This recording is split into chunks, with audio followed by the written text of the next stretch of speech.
മുന്നേ Shri George Joseph ചേർന്നു. Shri George Joseph, ഏറ്റവും പ്രധാനപ്പെട്ട ഒരു മൊഴിയടക്കമാണ് 4 പേരുടെ മൊഴിമാറ്റം. എന്നാൽ ഏറ്റവും പ്രധാനപ്പെട്ട മൊഴി ഇയാൾ കൊലപാതകം നടത്തി വീട്ടിൽ നിന്ന് ഇറങ്ങി പോകുന്നത് കണ്ടു എന്ന് പറയുന്നത് പ്രധാനപ്പെട്ട മൊഴിയാണ്. ഏതെങ്കിലും സാഹചര്യത്തിലോ അല്ലാതെ ഒരുപാടുണ്ട്. ഇയാൾ കോടതിയിൽ തന്നെ സമ്മതിച്ചതാണ് തുടങ്ങിയ പശ്ചാത്തലമൊക്കെ നിൽക്കുമ്പോൾ തന്നെ കേസിന്റെ തുടക്കത്തിൽ തന്നെ ഏറ്റവും പ്രധാനപ്പെട്ട മൊഴിമാറ്റങ്ങൾ ആശ്വാസകരമാണോ ശ്രീ ജോർജ് ജോസഫ്?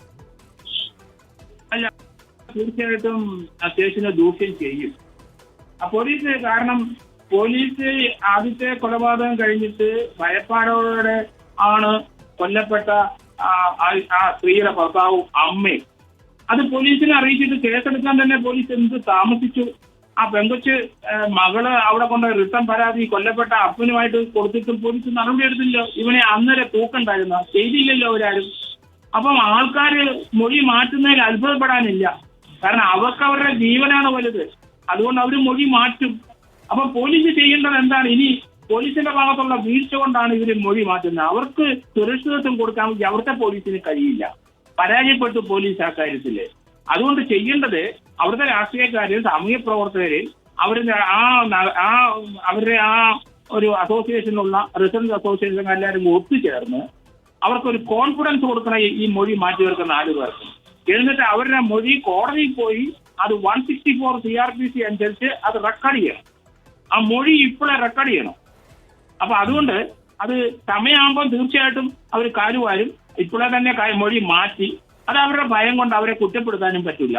അപ്പൊ അവർക്ക് സുരക്ഷിതമായ ഒരു സംരക്ഷണം പോലീസ് കൊടുക്കുമെന്നും നാട്ടുകാരും ആ റെസിഡന്റ് അസോസിയേഷനും എല്ലാവരും പഞ്ചായത്തിലുള്ളവർ കൊടുക്കുമെന്നും ഉറപ്പ് കൊടുത്തിട്ട് അവരെ കോടതി കൊണ്ടുപോയി ഇപ്പോഴേ അവരുടെ മൊഴി റെക്കോർഡ് ചെയ്യാം. അതിന് യാതൊരു നിയമ തടസ്സങ്ങളും ഇല്ല.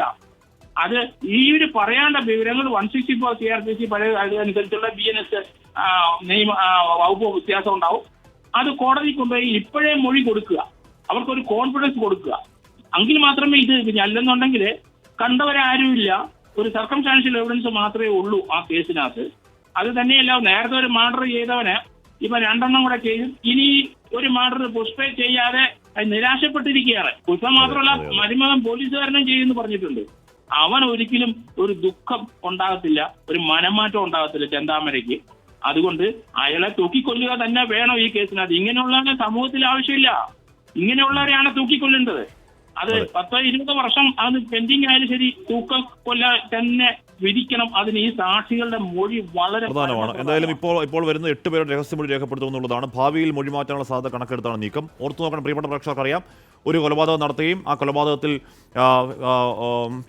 അയാൾ പുറത്തിറങ്ങുകയും ഒരു മനസാക്ഷിയും ഇല്ലാതെ 2 കൊലപാതകം കൂടി നടത്തുകയും പുഷ്പ എന്ന് പറഞ്ഞ ഒരാളെ കൊല്ലാത്തതിൽ സങ്കടമുണ്ട് എന്ന് പോലീസിനോട് പറയുകയും തെളിവെടുപ്പിനിടെ പുഷ്പയെ രൂക്ഷമായി നോക്കുകയും ഒക്കെ ചെയ്ത ഒരു സംഭവം പശ്ചാത്തലം അവിടെയുണ്ട്. അതിൽ പുഷ്പ മാത്രമാണ് ഇത്തരത്തിൽ ആ പ്രധാനപ്പെട്ട സാക്ഷികൾ മൊഴിമാറ്റാത്ത ഒരാൾ ബാക്കിയുള്ളത്.